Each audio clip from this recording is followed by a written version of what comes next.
안녕하십니까, 책돌입니다. 오늘 소개해드릴 책은 죽음, 삶의 끝에서 만나는 질문입니다. 저자는 정현채, 이현숙, 출판사는 비아북스입니다. 그럼 바로 본문을 보겠습니다. 거칠고 이기적인 세상 사람들이 하는 말들일랑 그냥 흘려버리세요. 바깥 세계는 나를 해칠 수 없습니다. 조지프 M. 미셸 3세가 들려주는 라코타 인디언들의 삶의 지혜에 관한 책, 바람이 너를 지나가게 하라에 이런 얘기가 있습니다. 할아버지는 말씀하셨다. 말이 상처를 안겨줄 수 있지. 하지만 네가 그렇게 되도록 허용할 때만 그렇게 되는 거야. 걔네들은 너를 공격하기 위해 고약한 별명들을 총동원했단 말이지. 그런데 네가 그런 별명들이 뜻하는 것들로 변했니? 아니요. 그런 말들이 날아올 때 그냥 흘려버릴 수도 있는데 너는 걔네들이 한 말들을 잊을 수가 없는 모양이구나. 만일 네가 그 바람이 너를 그냥 스치고 지나가게 하는 방법을 익히기만 한다면 너를 쓰러뜨릴 수도 있는 그 말들의 힘을 없애버릴 수가 있어. 바람 같은 그 말들이 너를 화나게 하고 자존심을 건드리게 하는 일 없이 그냥 지나가게 하면 그것들은 너에게 아무런 영향도 미치지 못할 거야. 우리가 죽게 되면 육체는 사라지지만 의식체는 그대로 유지된 채 다른 차원으로 이동을 하게 됩니다. 4, 5세계의 의식체 상태로 머무는 동안 하게 되는 가장 중요한 일은 영적으로 성숙한 영혼의 도움을 받아 다시 태어나서 맞이하게 될 삶을 미리 계획하는 일입니다. 우선 지난 삶을 분석하고 반성하면서 부족했거나 미숙했던 부분을 보완하고 극복하려면 어떤 조건과 환경이 좋을지 살펴보는 과정을 거칩니다. 어떤 행성, 어떤 지역, 어떤 인종, 어떤 부모를 택할지, 그리고 어떤 성 정체성을 택할지를 마스터 영혼들과 의논하며 계획을 세웁니다. 어떤 경우에는 영혼의 빠른 성장을 위해 일부러 험난한 길을 택하기도 합니다. 그런데 꼭 알아야 할 게 있습니다. 태어나기 전 영혼 세계에서 설계하는 것은 살아갈 환경과 전체적인 윤곽일 뿐, 삶의 구체적인 모습은 살면서 순간순간 본인의 자유의지에 의해 선택되고 결정된다는 점이죠. 흔히들 얘기하는 숙명론과는 거리가 먼 얘기입니다. 우리는 모두 태어나기 전에 스스로 환경을 선택하지만 태어나서는 그런 사실을 잊은 채 자유의지를 발동해서 자기의 삶을 만들어가죠. 자살하는 순간 후회하지만 자살을 시도하는데 살아난 사람들은 이후에 신체적인 고통을 겪더라도 살아있다는 사실만으로 감격스러워하며 살아갑니다. 그리고 대다수의 사람이 더 이상 자살을 시도하지 않는다고 합니다. 뛰어내린 순간 나는 인생에서 해결할 수 없는 일은 하나도 없다는 사실을 깨달았죠. 방금 다리에서 뛰어내렸다는 사실을 빼고요. 뛰어내리고 처음 떠오른 생각은 방금 무슨 짓을 한 거지? 이거였습니다. 나는 죽고 싶지 않았습니다. 그런데 떨어진 곳이 강이었으니 그나마 구사일생으로 목숨을 건질 수가 있었던 것이고, 고층 빌딩이었다면 떨어지는 순간 후회한다고 해도 돌이키기 힘들 것입니다. 체외 이탈 체험.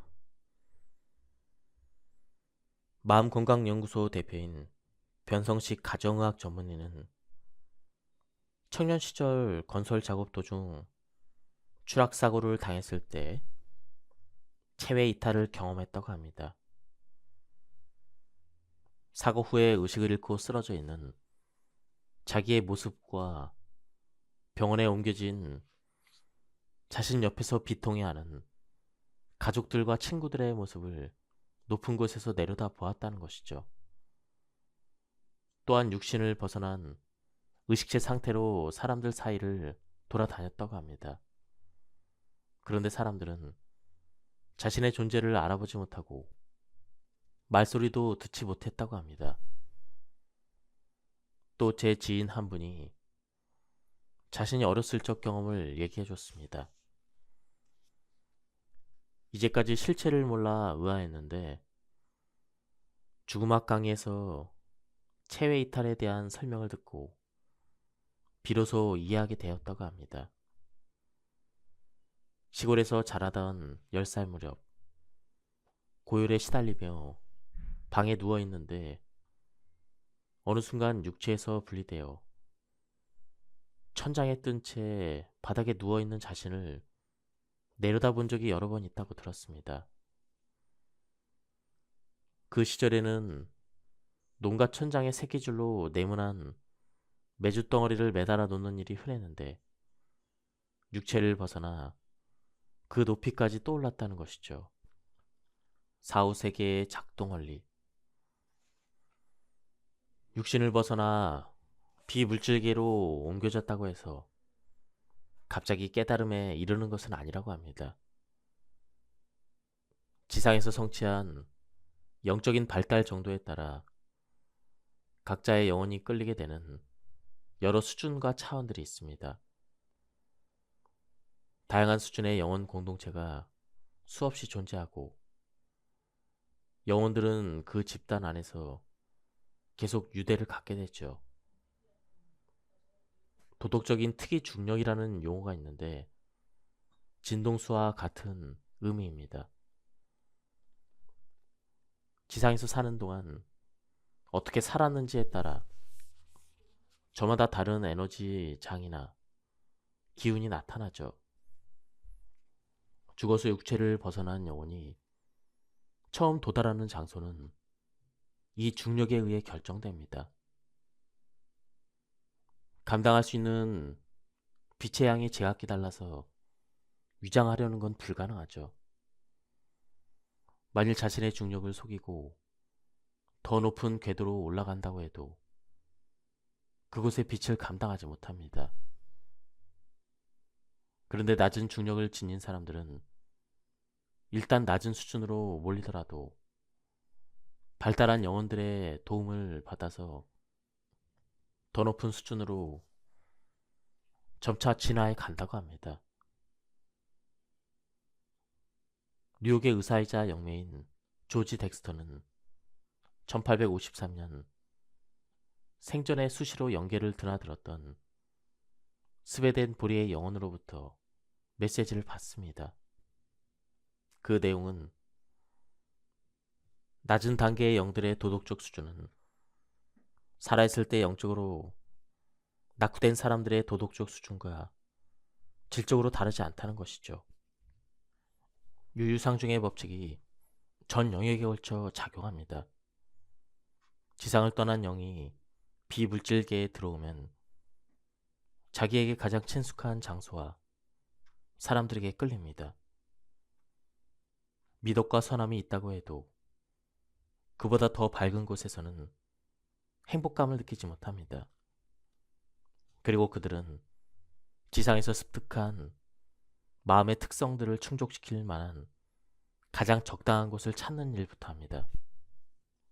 중환자실로 옮기기 전에 환자의 상태가 위중해지면 의료진이 가족들에게 묻습니다.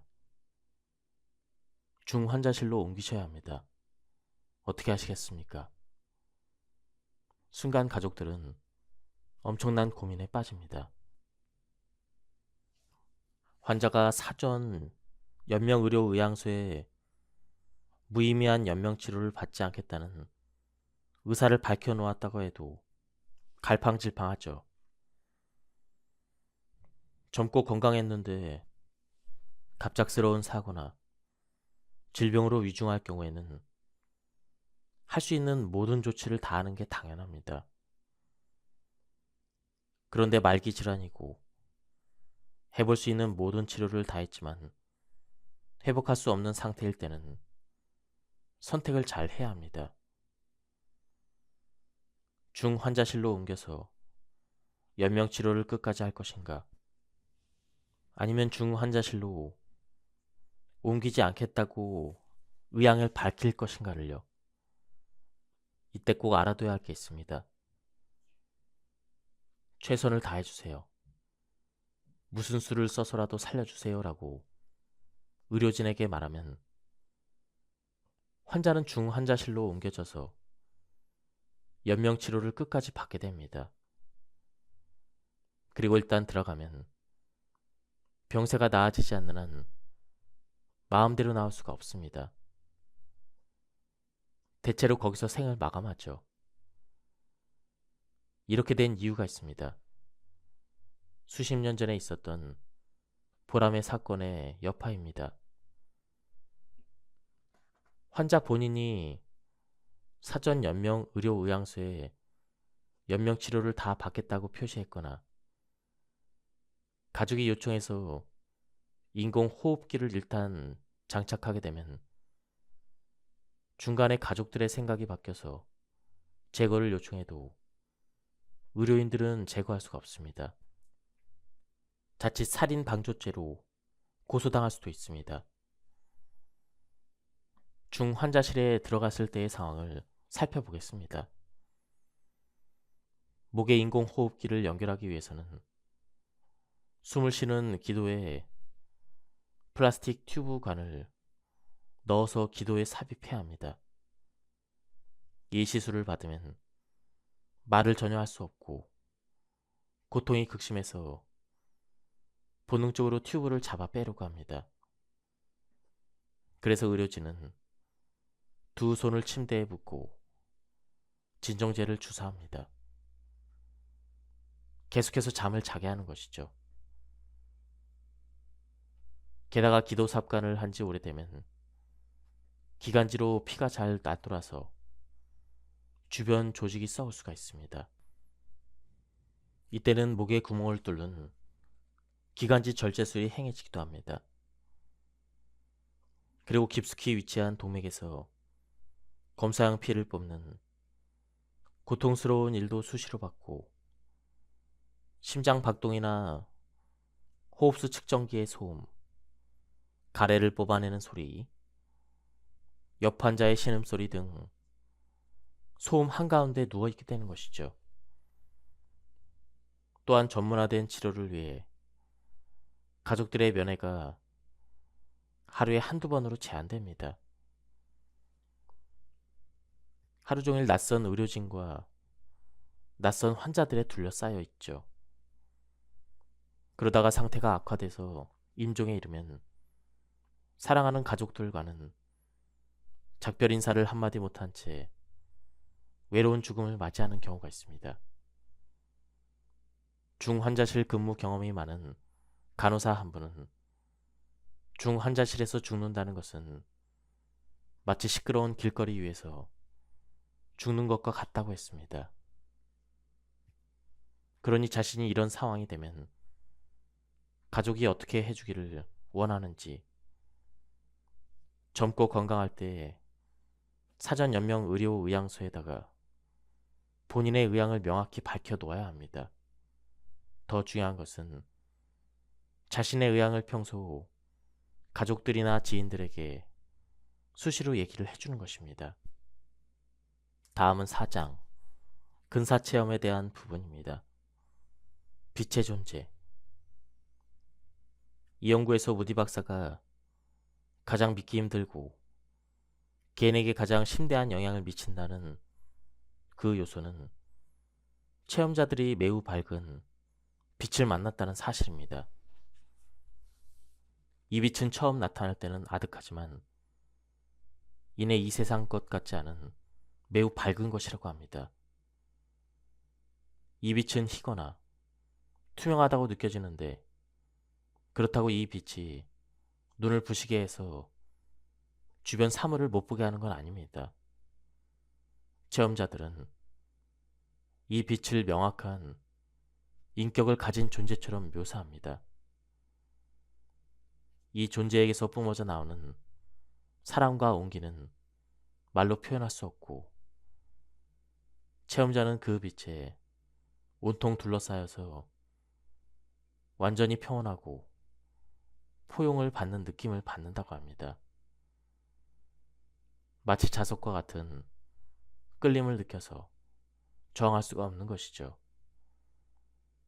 그 존재가 무엇인가는 종교와 신념과 교육에 따라 다소 차이가 있지만 공통적으로는 사자나 안내자로 이해합니다. 그 존재는 나타나자마자 체험자와 소통하기 시작하는데 말소리가 아닌 직접적인 전이가 일어나고 막힘없는 이런 소통은 아주 명확해서 오해의 소지나 거짓이 통하지 않죠. 더구나 체험자가 써온 언어를 사용하는 게 아닌데도 완벽하게 이해하고 순간적으로 인지합니다. 빛의 존재는 거의 순간적으로 특정한 생각을 체험자에게 보냅니다. 그런데 체험자들은 그 생각을 이런 질문들로 이해를 했습니다. 죽을 준비가 되었는가? 당신에게 가치 있었던 일은 무엇인가? 자신을 사랑하는가? 돌아가서 당신이 시작한 걸 완수하는 게 좋지 않겠는가? 그런데 이 비언어적인 질문에 추궁을 하거나 비난하거나 위협하려는 의도를 전혀 느낄 수 없다고 합니다. 대답이 무엇이든 여전히 그 빛에서 나오는 온전한 사랑과 이해와 포용을 느꼈기 때문이죠. 빛의 존재는 어떤 정보를 얻으려고 질문하는 게 아닙니다. 그리고 체험자들 스스로 자신의 생을 돌아보고 성찰하도록 유도를 하려는 것이죠. 근사 체험으로 얻게 된 교훈은 놀랄 만큼 진술들이 비슷했습니다. 현실 세계에 사는 동안 타인에게 깊은 사랑을 베풀도록 배우고 노력을 해야 된다는 것입니다. 지식 추구의 중요성도 강조했습니다. 한 여성은 체험 이후 자신에게 찾아온 모든 교육의 기회를 활용했죠. 그들은 체험 중에 지식 습득이 사후에도 계속된다는 암시를 받은 것입니다. 아무리 나이가 많아도 공부를 멈추지 말아야 합니다. 이것은 영원히 지속될 과정이니까요. 첫 공적인 상담. 로라린이 영원한 가족 재단에서 영매로 공인받은 후 처음으로 했던 상담이 책에는 무척 감동적으로 묘사되어 있었습니다. 자녀를 잃고 큰 슬픔에 빠진 가족들을 만나러 고속도로를 달리고 있을 때 그 아이들의 영혼이 나타나서는 너도 나도 자신의 이야기를 쏟아냈죠. 그녀는 고속도로를 벗어나 급하게 정차한 다음 작은 수첩에다 아이들이 하는 말을 최대한 받아 적었습니다.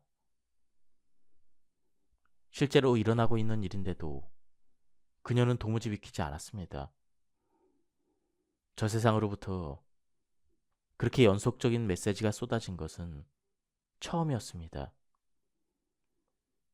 몇 분 후에 부모들이 기다리고 있는 행사장에 들어섰습니다. 로라린이 자신의 소개를 마치자 저절로 이야기가 흘러나왔죠. 여러분의 아이들이 이 자리에 와 있고 아이들이 여러분에게 해주고 싶은 이야기가 있다고 합니다. 그 순간 아이들의 영혼이 그녀의 마음속 스크린에 빛의 정으로 나타났습니다. 그들은 선명하고 강하게 모습을 드러냈죠. 그녀는 아름다운 아이들과 그들의 아름다운 에너지에 둘러싸여 있었습니다. 여러분의 자녀들이 이렇게 얘기하고 있습니다. 이제 저희 걱정은 하지 마세요. 저희는 잘 있고 괜찮습니다. 걱정이나 두려움은 내려놓으셔도 됩니다. 그래야 우리가 함께 할 수 있습니다. 알려드리고 싶은 게 너무 많습니다. 아이들은 자기 부모가 의심하고 경계심을 가질 것임을 알고 있었습니다. 부모들이 슬픔과 고통과 분노를 가리기 위해 주위에 벽을 쌓을 것을, 그리고 그 벽으로 인해 자신들의 목소리가 가려질 것을 알고 있었죠. 그래서 아이들은 부모를 위한 공동의 메시지를 가지고 그녀에게 온 것이었죠. 벽을 없애고 경계를 푸세요. 그래야 우리를 볼 수가 있습니다. 두려워하거나 혼란스러워하거나 거부하지 마세요. 지금 이 순간 우리가 여기 엄마 아빠 곁에 있다는 걸 알아주세요. 아이들의 메시지에서는 오직 순수한 사랑만 느껴졌죠. 고통도 두려움도 죄책감도 아닌 사랑뿐이었습니다. 어떤 아이들은 이 세상에 오래 머물지 못한다고 로라리는 말합니다. 어떤 아이들은 아주 짧은 시간만 우리 곁에 머물지만 그 시간 동안 사랑에 대한 깊은 교훈을 배우고 가르친다는 것이죠. 또한 그들이 죽은 후에도 세상에 미치는 영향은 끝나지 않는다고 합니다.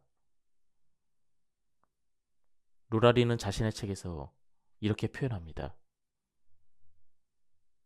그들은 언제나 우리 곁에 있으며 사랑을 가르쳐준다. 로라린에게 남아있던 마지막 궁금증은 자신의 뇌가 다른 사람들과 어떻게 다른가 하는 것이었습니다. 검사 결과 로라린의 뇌파 유형은 외상성 뇌 손상을 입은 사람들과 일치했습니다. 뇌의 일부는 정상적으로 작동하지 않았고 대뇌 반구 안쪽에 있는 대상회의 뇌파 수치는 기준치를 넘어선 상태였죠.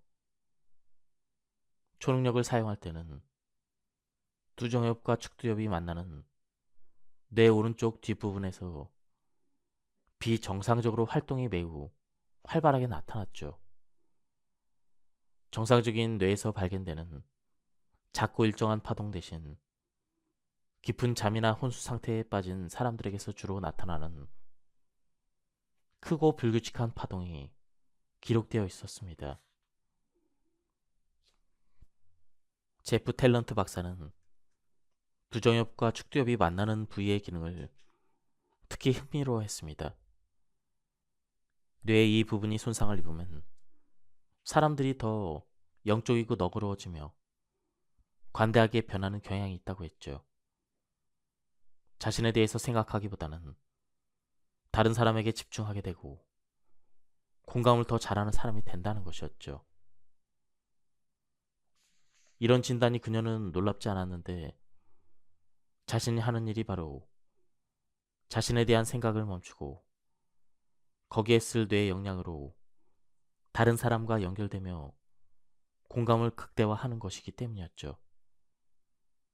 또 영적인 상담을 할 때 자신의 자아가 사라지고 자신의 페르소나를 넘어서는 큰 무언가와 연결된다는 것,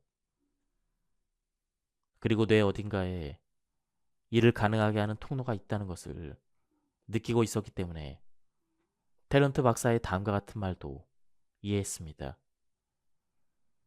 잠든 상태도 아니고 의식이 없는 것도 아니고 명상하는 것도 아닌데 뇌의 일부가 작동하지 않는다. 마치 의식적으로 뇌를 물러나 있게 해서 다른 사람이나 메시지들이 나타나도록 하는 것 같다. 그리고 뇌 스스로 이런 변환을 하는 것 같다. 한편 로라린의 뇌는 표준 인간의 뇌이므로 그런 기제가 우리 모두 뇌에 존재할 수 있다고 추론했죠. 그녀는 그런 변환의 기제가 우리 모두에게 있다고 믿습니다. 누구나 생각의 에너지를 우리가 아닌 다른 사람에게 더 집중하면 더 많이 공감할 수 있다는 것을요. 또 세상을 떠난 사랑하는 이들과 소통하기 위해 반드시 영매가 필요한 건 아니라고 말합니다. 우리가 마음을 열기만 하면 영혼들이 우리에게 보내는 신호와 메시지를 감지할 수가 있고 매일의 삶 속에서 그들의 존재를 느낄 수가 있습니다.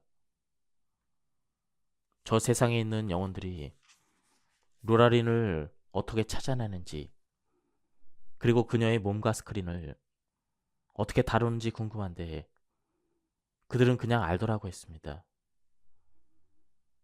우리는 한때 우리가 사랑했던 모든 이들과 빛의 끈으로 연결되어 있습니다.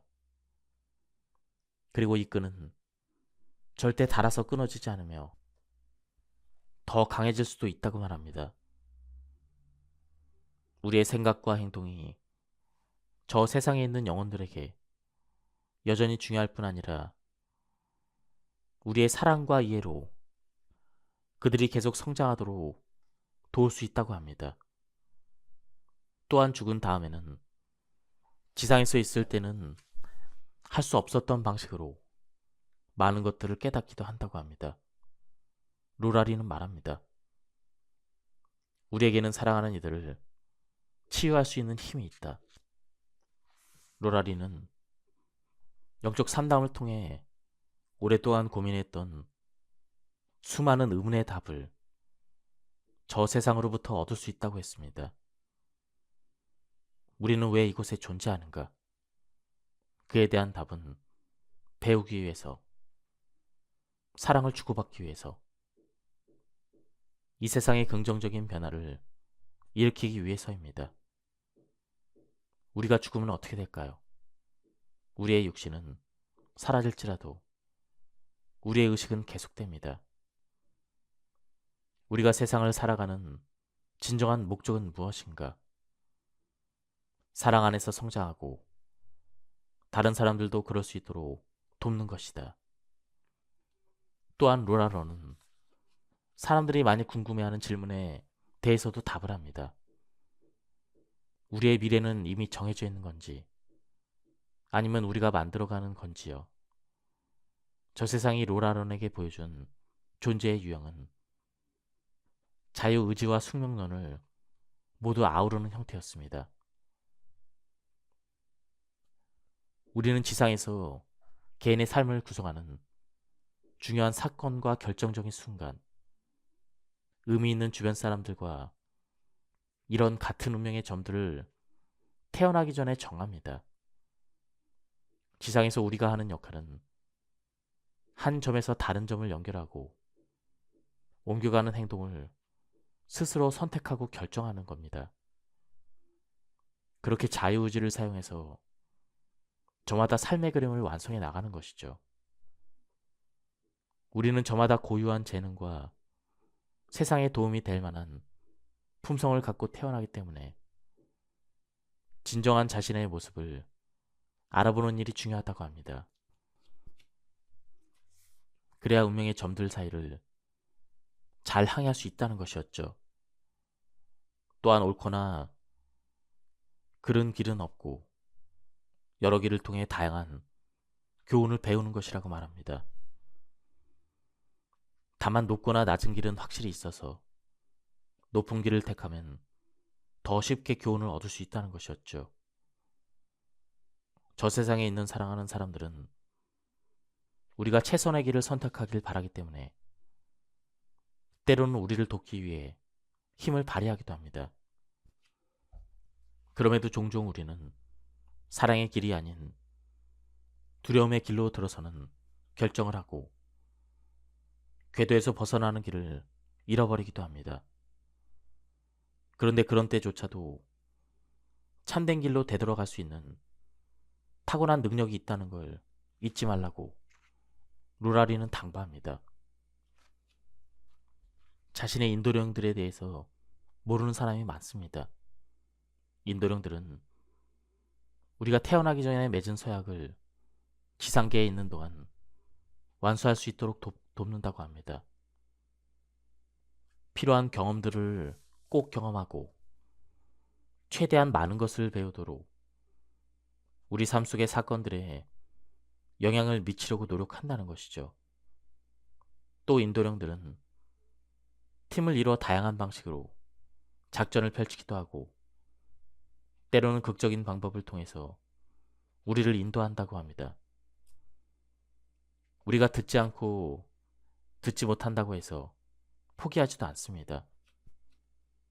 인도령들은 늘 우리에게 말을 건네는데 그들이 사용하는 언어는 우리가 사용하는 언어와 매우 비슷해서 마치 우리가 우리 자신에게 말하는 것처럼 느껴진다고 합니다.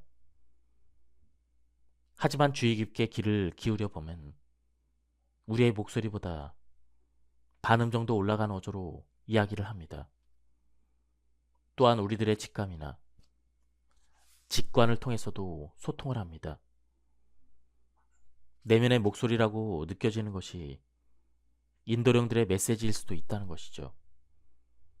어떤 사람이든지 자기 내면이 가장 깊은 지혜의 근원이고 모든 답은 자기 안에 있다고 합니다.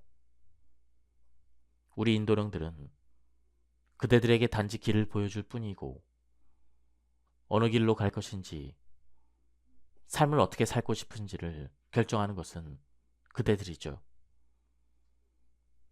우리는 그대들이 전생으로부터의 흉터들과 상처들을 치유해서 영원히 진화하도록 돕지만 그것도 그대들 스스로 깨쳐야 가능합니다.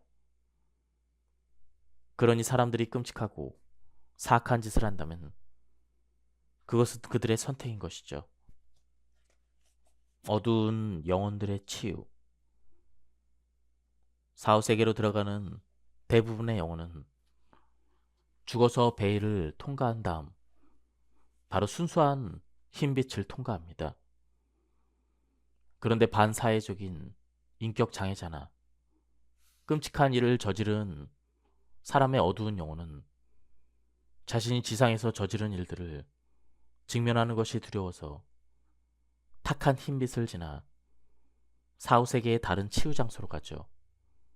어두운 영혼들은 더 높은 에너지의 영들과 섞이려 하지 않고 자기 잘못이 치유될 때까지 비슷한 에너지를 가진 이들하고만 어울립니다. 영계에서는 각각의 영혼의 치유에 꼭 맞도록 여러 수준의 차원들이 있습니다. 어두운 영혼들은 이때 선택권이 없습니다. 이런 곳을 대개 지옥이라 부르지만 성경이나 기타 문화 전통에서는 흔히 얘기하는 그런 지옥이 아닙니다. 지옥은 실제하는 장소라기보다는 마음의 어떤 상태인 것이죠. 그런 영혼들 역시 4, 5세계의 인도령과 도우미들의 도움을 받습니다. 치유와 성장을 위해 모든 영혼이 겪는 과정을 어두운 영혼들은 더욱 철저하게 지킵니다. 그들이 형량을 다 산 후에 세상으로 돌아가서 다시 적응할 수 있도록 모든 지원을 해주는 것이죠. 그렇지 않으면 히틀러만큼이나 어두운 영혼들이 계속해서 지상으로 돌아가는 것을 보게 될 것입니다. 리사가 명상을 통해서 알게 된 바로는 어두운 영혼들은 다른 보통 영혼들보다 빨리 지상으로 돌아간다고 합니다. 또 언제 돌아갈지, 어떤 부모 밑에 태어날지를 자신이 선택할 수 없다는 것입니다.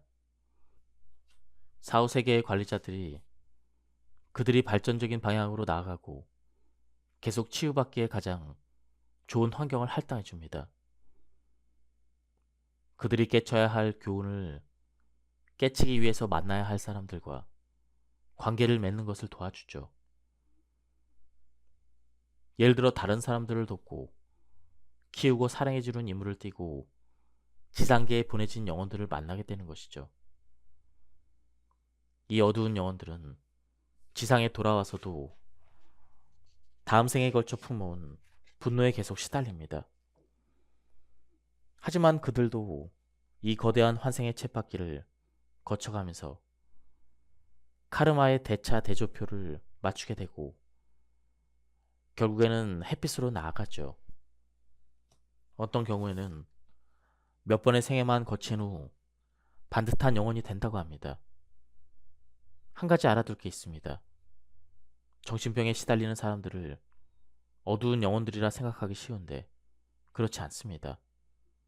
어두운 영혼은 다른 사람에게 고의적으로 해악을 입히는 영혼인데 그런 면에서 볼 때 병을 앓고 있는 영혼은 어두운 영혼이 아닌 것이죠.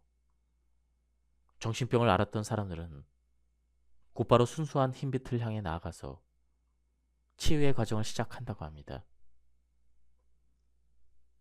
자살한 영혼과 인도령. 자살은 비극적인 사건이고 사랑하는 사람들에게 엄청난 고통을 남기지만 자살한 사람의 영혼은 어두운 영혼들과 같은 길을 가지 않는다고 합니다. 이 영혼들은 순수한 흰빛으로 가서 사후세계에서의 치유 여정을 계속합니다. 스스로 목숨을 끊는다는 건 자신의 더 높은 자아와 함께 맺었던 서약을 깨트리는 것이고 자신의 여정을 제대로 끝내지 않은 것이죠. 스스로 완수하겠다고 나섰던 여정을 도중에 멈췄기 때문에 별도의 해결이 필요합니다. 그들은 자신의 삶을 직면하고 자신에게 필요한 교훈을 얻기 위해 무척 많이 노력해야 한다는 것을 알고 있습니다. 쉬운 과정은 아니지만 자살한 영혼들은 인도령들의 엄청난 도움을 받아 치유를 받고 때가 되면 다음 단계로 나아갑니다. 영혼이 일단 자신의 길을 찾아서 힘을 회복하면 그는 앞으로의 삶을 위한 준비를 다 갖춘 셈이죠. 우리는 모두 자신이 다음 생에 어떤 삶을 살지를 선택하고 계획을 세울 수가 있습니다. 그런데 스스로 목숨을 마감한 이들은 특정한 교훈을 깨쳐야 해서 선택의 폭이 좁다고 합니다. 영혼들은 다음 생에서 그 특정한 교훈을 깨치는데 어떤 구성원의 가족이 가장 적합할지 인도령들의 조언을 받으며 계획을 짭니다. 그런 과정들을 거쳐 삶에 대해서 완전히 새로운 시각을 갖추고 환생하는 것이죠. 지금까지 이 책에 대한 리뷰를 모두 마쳤습니다. 이 책은 죽음에 대해서 굉장히 폭넓게 통찰한 그런 책이었습니다. 제가 일전에 소개해드렸던 사후세계에 대한 책들의 그 내용들이 종합적으로 나왔는데요. 한번 전체적으로 정리할 수 있어서 좋았습니다. 한번 책을 구해서 읽어보실 것을 추천드립니다. 여기서 리뷰를 마치도록 하겠습니다. 감사합니다. 안녕하십니까, 책돌이입니다. 오늘 소개해드릴 책은 죽음, 삶의 끝에서 만나는 질문입니다. 저자는 정현채, 이현숙, 출판사는 비아북스입니다. 그럼 바로 본문을 보겠습니다. 거칠고 이기적인 세상 사람들이 하는 말들일랑 그냥 흘려버리세요. 바깥 세계는 나를 해칠 수 없습니다. 조지프 M. 미셸 3세가 들려주는 라코타 인디언들의 삶의 지혜에 관한 책 바람이 너를 지나가게 하라에 이런 얘기가 있습니다. 할아버지는 말씀하셨다. 말이 상처를 안겨줄 수 있지. 하지만 네가 그렇게 되도록 허용할 때만 그렇게 되는 거야. 걔네들은 너를 공격하기 위해 고약한 별명들을 총동원했단 말이지. 그런데 네가 그런 별명들이 뜻하는 것들로 변했니? 아니요. 그런 말들이 날아올 때 그냥 흘려버릴 수도 있는데 너는 걔네들이 한 말들을 잊을 수가 없는 모양이구나. 만일 네가 그 바람이 너를 그냥 스치고 지나가게 하는 방법을 익히기만 한다면 너를 쓰러뜨릴 수도 있는 그 말들의 힘을 없애버릴 수가 있어. 바람 같은 그 말들이 너를 화나게 하고 자존심을 건드리게 하는 일 없이 그냥 지나가게 하면 그것들은 너에게 아무런 영향도 미치지 못할 거야. 우리가 죽게 되면 육체는 사라지지만 의식체는 그대로 유지된 채 다른 차원으로 이동을 하게 됩니다. 사후 세계의 의식체 상태로 머무는 동안 하게 되는 가장 중요한 일은 영적으로 성숙한 영혼의 도움을 받아 다시 태어나서 맞이하게 될 삶을 미리 계획하는 일입니다. 우선 지난 삶을 분석하고 반성하면서 부족했거나 미숙했던 부분을 보완하고 극복하려면 어떤 조건과 환경이 좋을지 살펴보는 과정을 거칩니다. 어떤 행성, 어떤 지역, 어떤 인종, 어떤 부모를 택할지, 그리고 어떤 성 정체성을 택할지를 마스터 영혼들과 의논하며 계획을 세웁니다. 어떤 경우에는 영혼의 빠른 성장을 위해 일부러 험난한 길을 택하기도 합니다. 그런데 꼭 알아야 할 게 있습니다.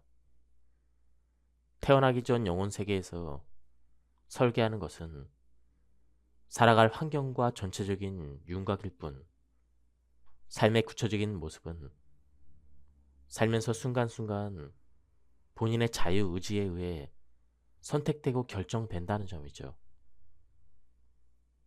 흔히들 얘기하는 숙명론과는 거리가 먼 얘기입니다. 우리는 모두 태어나기 전에 스스로 환경을 선택하지만 태어나서는 그런 사실을 잊은 채 자유의지를 발동해서 자기의 삶을 만들어가죠. 자살하는 순간 후회하지만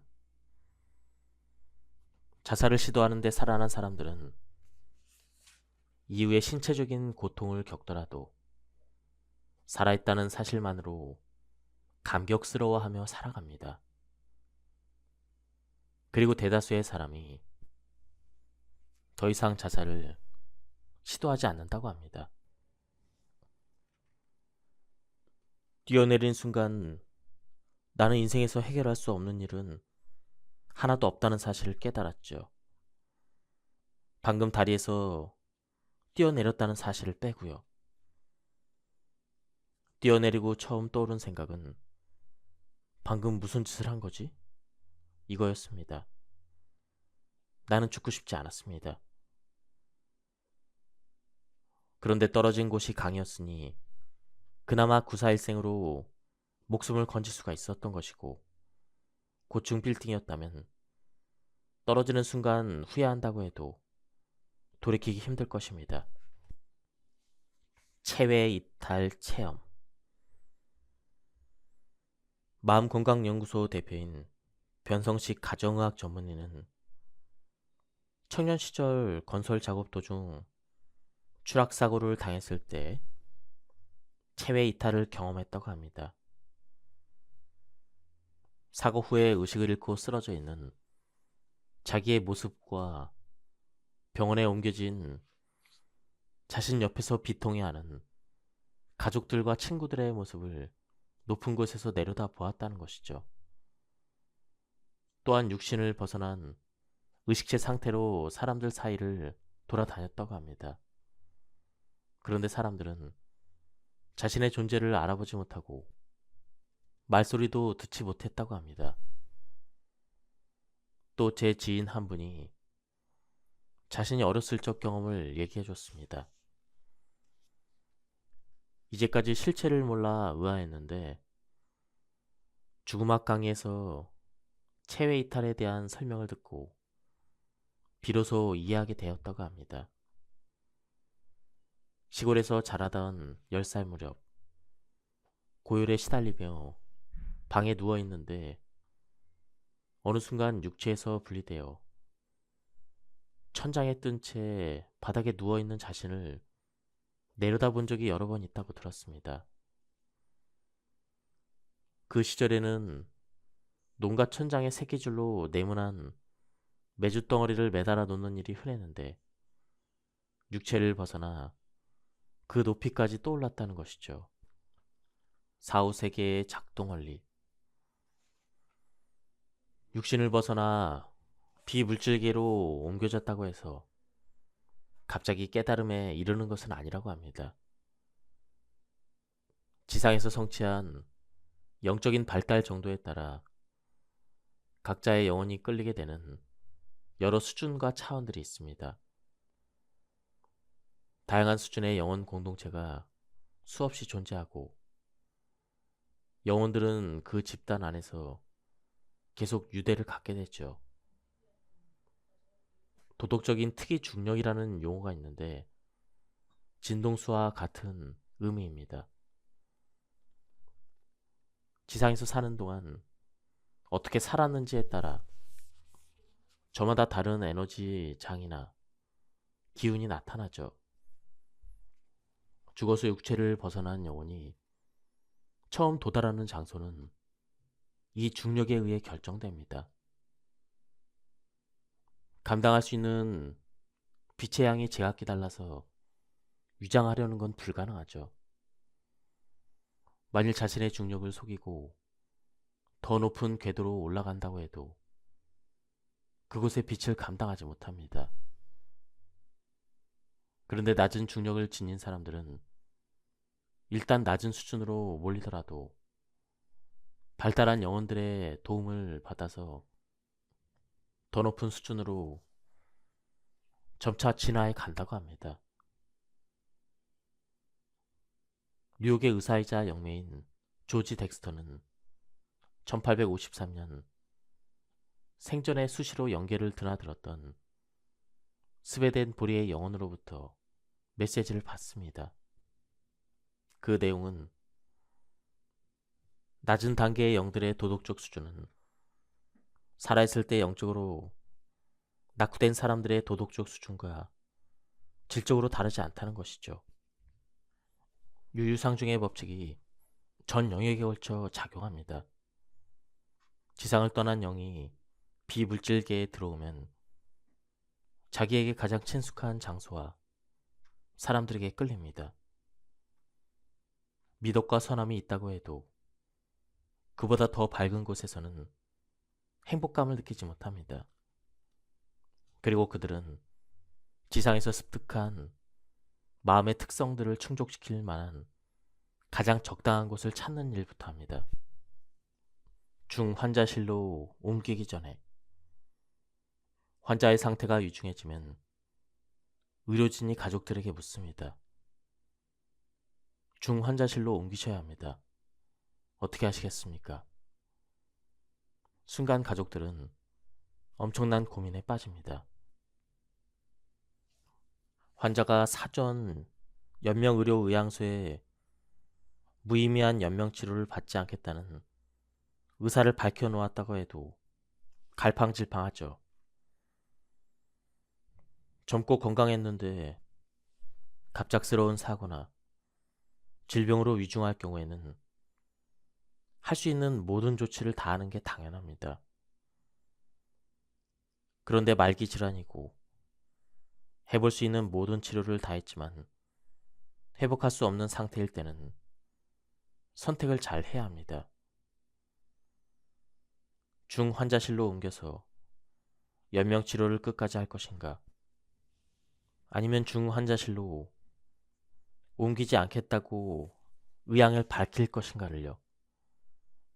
이때 꼭 알아둬야 할 게 있습니다. 최선을 다해주세요. 무슨 수를 써서라도 살려주세요라고 의료진에게 말하면 환자는 중환자실로 옮겨져서 연명치료를 끝까지 받게 됩니다. 그리고 일단 들어가면 병세가 나아지지 않는 한 마음대로 나올 수가 없습니다. 대체로 거기서 생을 마감하죠. 이렇게 된 이유가 있습니다. 수십 년 전에 있었던 보람의 사건의 여파입니다. 환자 본인이 사전 연명 의료의향서에 연명 치료를 다 받겠다고 표시했거나 가족이 요청해서 인공호흡기를 일단 장착하게 되면 중간에 가족들의 생각이 바뀌어서 제거를 요청해도 의료인들은 제거할 수가 없습니다. 자칫 살인 방조죄로 고소당할 수도 있습니다. 중환자실에 들어갔을 때의 상황을 살펴보겠습니다.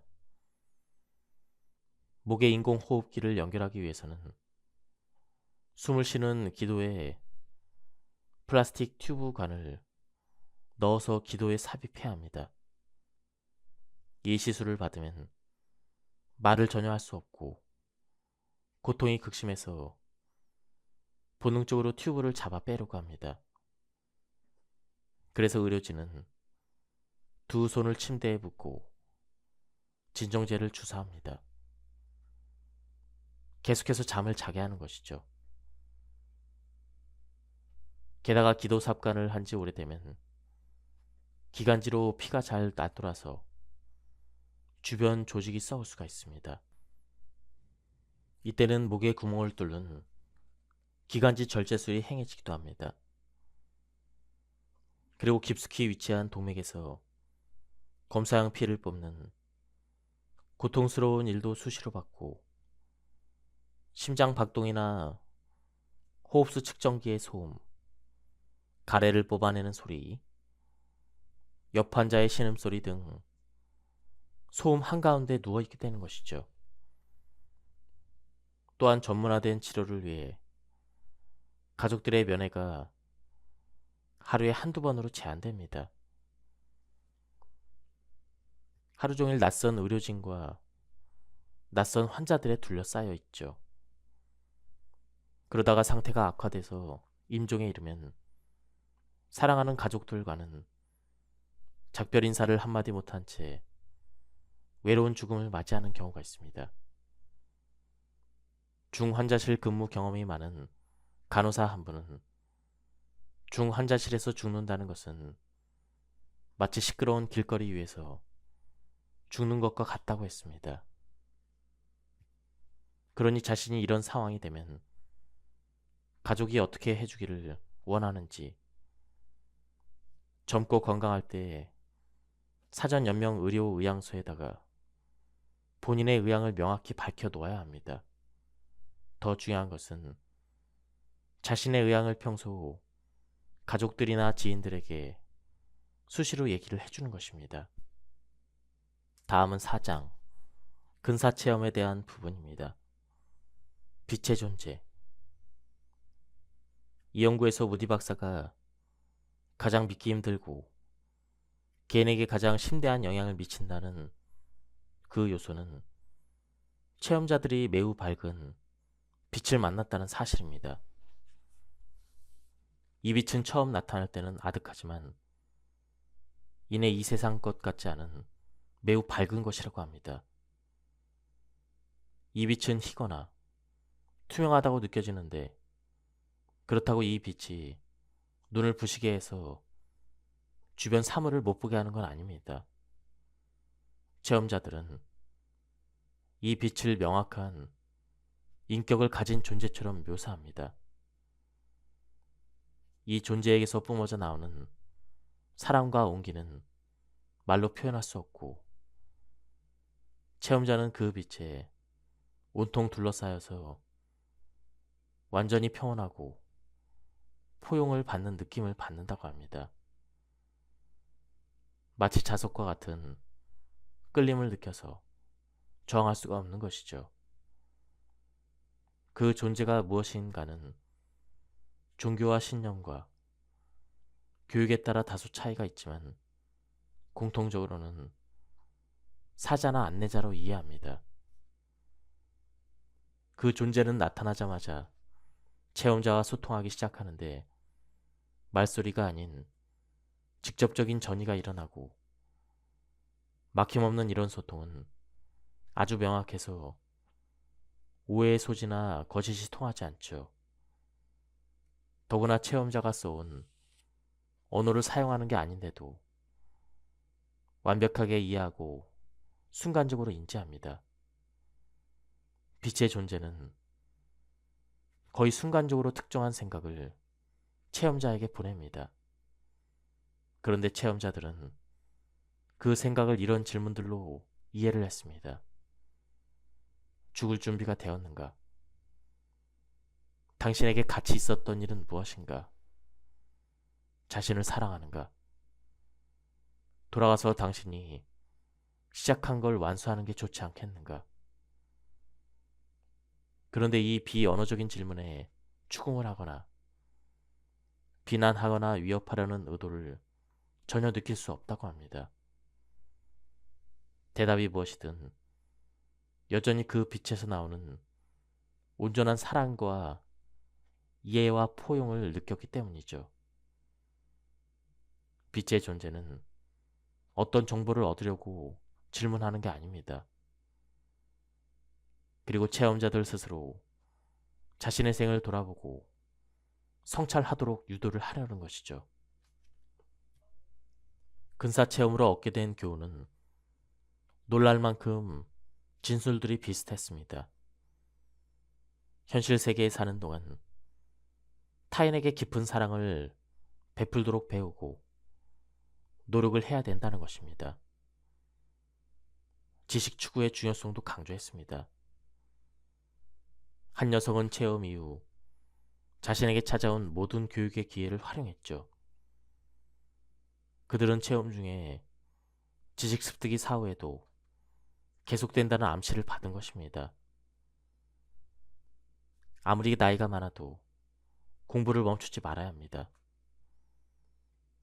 이것은 영원히 지속될 과정이니까요. 첫 공적인 상담. 로라린이 영원한 가족 재단에서 영매로 공인받은 후 처음으로 했던 상담이 책에는 무척 감동적으로 묘사되어 있었습니다. 자녀를 잃고 큰 슬픔에 빠진 가족들을 만나러 고속도로를 달리고 있을 때 그 아이들의 영혼이 나타나서는 너도 나도 자신의 이야기를 쏟아냈죠. 그녀는 고속도로를 벗어나 급하게 정차한 다음 작은 수첩에다 아이들이 하는 말을 최대한 받아 적었습니다. 실제로 일어나고 있는 일인데도 그녀는 도무지 믿기지 않았습니다. 저 세상으로부터 그렇게 연속적인 메시지가 쏟아진 것은 처음이었습니다. 몇 분 후에 부모들이 기다리고 있는 행사장에 들어섰습니다. 로라린이 자신의 소개를 마치자 저절로 이야기가 흘러나왔죠. 여러분의 아이들이 이 자리에 와 있고 아이들이 여러분에게 해주고 싶은 이야기가 있다고 합니다. 그 순간 아이들의 영혼이 그녀의 마음속 스크린에 빛의 정으로 나타났습니다. 그들은 선명하고 강하게 모습을 드러냈죠. 그녀는 아름다운 아이들과 그들의 아름다운 에너지에 둘러싸여 있었습니다. 여러분의 자녀들이 이렇게 얘기하고 있습니다. 이제 저희 걱정은 하지 마세요. 저희는 잘 있고 괜찮습니다. 걱정이나 두려움은 내려놓으셔도 됩니다. 그래야 우리가 함께 할 수 있습니다. 알려드리고 싶은 게 너무 많습니다. 아이들은 자기 부모가 의심하고 경계심을 가질 것임을 알고 있었습니다. 부모들이 슬픔과 고통과 분노를 가리기 위해 주위에 벽을 쌓을 것을, 그리고 그 벽으로 인해 자신들의 목소리가 가려질 것을 알고 있었죠. 그래서 아이들은 부모를 위한 공동의 메시지를 가지고 그녀에게 온 것이었죠. 벽을 없애고 경계를 푸세요. 그래야 우리를 볼 수가 있습니다. 두려워하거나 혼란스러워하거나 거부하지 마세요. 지금 이 순간 우리가 여기 엄마 아빠 곁에 있다는 걸 알아주세요. 아이들의 메시지에서는 오직 순수한 사랑만 느껴졌죠. 고통도 두려움도 죄책감도 아닌 사랑뿐이었습니다. 어떤 아이들은 이 세상에 오래 머물지 못한다고 로라리는 말합니다. 어떤 아이들은 아주 짧은 시간만 우리 곁에 머물지만 그 시간 동안 사랑에 대한 깊은 교훈을 배우고 가르친다는 것이죠. 또한 그들이 죽은 후에도 세상에 미치는 영향은 끝나지 않는다고 합니다. 로라리는 자신의 책에서 이렇게 표현합니다. 그들은 언제나 우리 곁에 있으며 사랑을 가르쳐준다. 로라린에게 남아있던 마지막 궁금증은 자신의 뇌가 다른 사람들과 어떻게 다른가 하는 것이었습니다. 검사 결과 로라린의 뇌파 유형은 외상성 뇌 손상을 입은 사람들과 일치했습니다. 뇌의 일부는 정상적으로 작동하지 않았고 대뇌 방구 안쪽에 있는 대상회의 뇌파 수치는 기준치를 넘어선 상태였죠. 초능력을 사용할 때는 두정엽과 측두엽이 만나는 뇌 오른쪽 뒷부분에서 비정상적으로 활동이 매우 활발하게 나타났죠. 정상적인 뇌에서 발견되는 작고 일정한 파동 대신 깊은 잠이나 혼수 상태에 빠진 사람들에게서 주로 나타나는 크고 불규칙한 파동이 기록되어 있었습니다. 제프 탤런트 박사는 두정엽과 축두엽이 만나는 부위의 기능을 특히 흥미로워했습니다. 뇌의 이 부분이 손상을 입으면 사람들이 더 영적이고 너그러워지며 관대하게 변하는 경향이 있다고 했죠. 자신에 대해서 생각하기보다는 다른 사람에게 집중하게 되고 공감을 더 잘하는 사람이 된다는 것이었죠. 이런 진단이 그녀는 놀랍지 않았는데 자신이 하는 일이 바로 자신에 대한 생각을 멈추고 거기에 쓸 뇌의 역량으로 다른 사람과 연결되며 공감을 극대화하는 것이기 때문이었죠.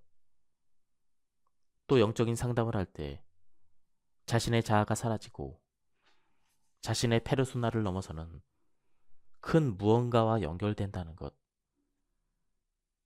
그리고 뇌 어딘가에 이를 가능하게 하는 통로가 있다는 것을 느끼고 있었기 때문에 탤런트 박사의 다음과 같은 말도 이해했습니다. 잠든 상태도 아니고 의식이 없는 것도 아니고 명상하는 것도 아닌데 뇌의 일부가 작동하지 않는다. 마치 의식적으로 뇌를 물러나 있게 해서 다른 사람이나 메시지들이 나타나도록 하는 것 같다. 그리고 뇌 스스로 이런 변환을 하는 것 같다. 한편 로라린의 뇌는 표준 인간의 뇌이므로 그런 기제가 우리 모두 뇌에 존재할 수 있다고 추론했죠. 그녀는 그런 변환의 기제가 우리 모두에게 있다고 믿습니다. 누구나 생각의 에너지를 우리가 아닌 다른 사람에게 더 집중하면 더 많이 공감할 수 있다는 것을요. 또 세상을 떠난 사랑하는 이들과 소통하기 위해 반드시 영매가 필요한 건 아니라고 말합니다. 우리가 마음을 열기만 하면 영혼들이 우리에게 보내는 신호와 메시지를 감지할 수가 있고 매일의 삶 속에서 그들의 존재를 느낄 수가 있습니다. 저 세상에 있는 영혼들이 로라린을 어떻게 찾아내는지, 그리고 그녀의 몸과 스크린을 어떻게 다루는지 궁금한데 그들은 그냥 알더라고 했습니다. 우리는 한때 우리가 사랑했던 모든 이들과 빛의 끈으로 연결되어 있습니다. 그리고 이 끈은 절대 닳아서 끊어지지 않으며 더 강해질 수도 있다고 말합니다. 우리의 생각과 행동이 저 세상에 있는 영혼들에게 여전히 중요할 뿐 아니라 우리의 사랑과 이해로 그들이 계속 성장하도록 도울 수 있다고 합니다. 또한 죽은 다음에는 지상에서 있을 때는 할 수 없었던 방식으로 많은 것들을 깨닫기도 한다고 합니다. 로라리는 말합니다. 우리에게는 사랑하는 이들을 치유할 수 있는 힘이 있다. 로라리는 영적 상담을 통해 오랫동안 고민했던 수많은 의문의 답을 저 세상으로부터 얻을 수 있다고 했습니다. 우리는 왜 이곳에 존재하는가? 그에 대한 답은 배우기 위해서, 사랑을 주고받기 위해서, 이 세상의 긍정적인 변화를 일으키기 위해서입니다. 우리가 죽으면 어떻게 될까요? 우리의 육신은 사라질지라도 우리의 의식은 계속됩니다. 우리가 세상을 살아가는 진정한 목적은 무엇인가? 사랑 안에서 성장하고 다른 사람들도 그럴 수 있도록 돕는 것이다. 또한 로라로는 사람들이 많이 궁금해하는 질문에 대해서도 답을 합니다. 우리의 미래는 이미 정해져 있는 건지, 아니면 우리가 만들어가는 건지요. 저 세상이 로라론에게 보여준 존재의 유형은 자유의지와 숙명론을 모두 아우르는 형태였습니다. 우리는 지상에서 개인의 삶을 구성하는 중요한 사건과 결정적인 순간, 의미 있는 주변 사람들과 이런 같은 운명의 점들을 태어나기 전에 정합니다.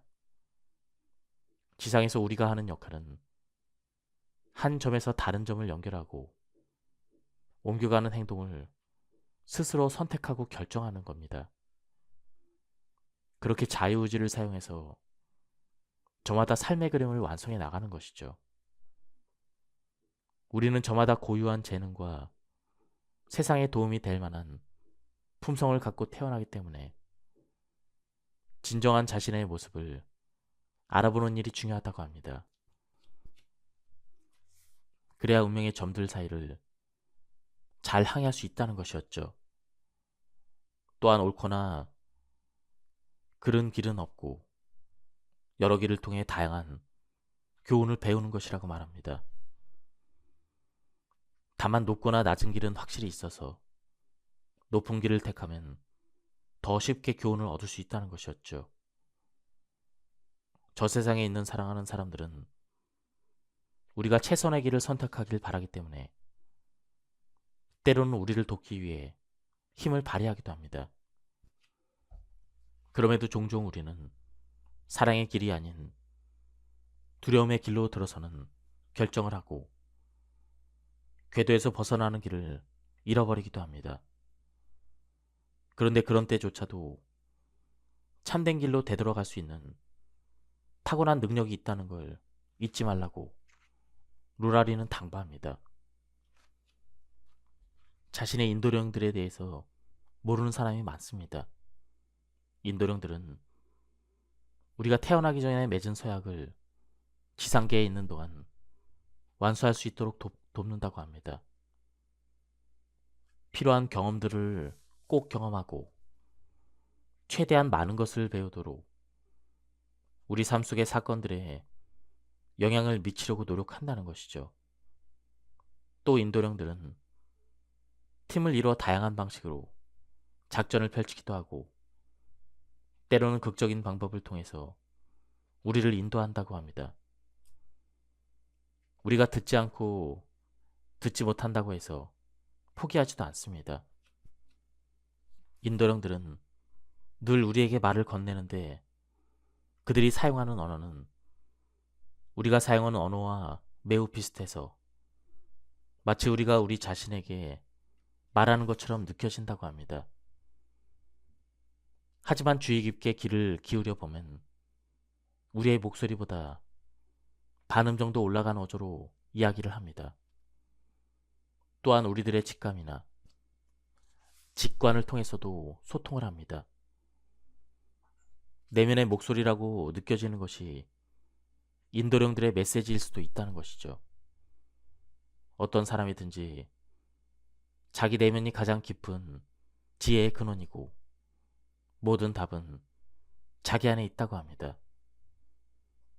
우리 인도령들은 그대들에게 단지 길을 보여줄 뿐이고 어느 길로 갈 것인지 삶을 어떻게 살고 싶은지를 결정하는 것은 그대들이죠. 우리는 그대들이 전생으로부터의 흉터들과 상처들을 치유해서 영원히 진화하도록 돕지만 그것도 그대들 스스로 깨쳐야 가능합니다. 그러니 사람들이 끔찍하고 사악한 짓을 한다면 그것은 그들의 선택인 것이죠. 어두운 영혼들의 치유. 사후세계로 들어가는 대부분의 영혼은 죽어서 베일을 통과한 다음 바로 순수한 흰빛을 통과합니다. 그런데 반사회적인 인격 장애자나 끔찍한 일을 저지른 사람의 어두운 영혼은 자신이 지상에서 저지른 일들을 직면하는 것이 두려워서 탁한 흰빛을 지나 사후세계의 다른 치유 장소로 가죠. 어두운 영혼들은 더 높은 에너지의 영들과 섞이려 하지 않고 자기 잘못이 치유될 때까지 비슷한 에너지를 가진 이들하고만 어울립니다.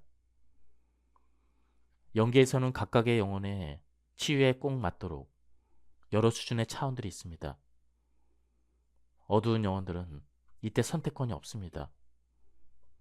이런 곳을 대개 지옥이라 부르지만 성경이나 기타 문화 전통에서는 흔히 얘기하는 그런 지옥이 아닙니다. 지옥은 실제하는 장소라기보다는 마음의 어떤 상태인 것이죠. 그런 영혼들 역시 사후세계의 인도령과 도우미들의 도움을 받습니다. 치유와 성장을 위해 모든 영혼이 겪는 과정을 어두운 영혼들은 더욱 철저하게 지킵니다. 그들이 형량을 다 산 후에 세상으로 돌아가서 다시 적응할 수 있도록 모든 지원을 해주는 것이죠. 그렇지 않으면 히틀러만큼이나 어두운 영혼들이 계속해서 지상으로 돌아가는 것을 보게 될 것입니다. 리사가 명상을 통해서 알게 된 바로는 어두운 영혼들은 다른 보통 영혼들보다 빨리 지상으로 돌아간다고 합니다.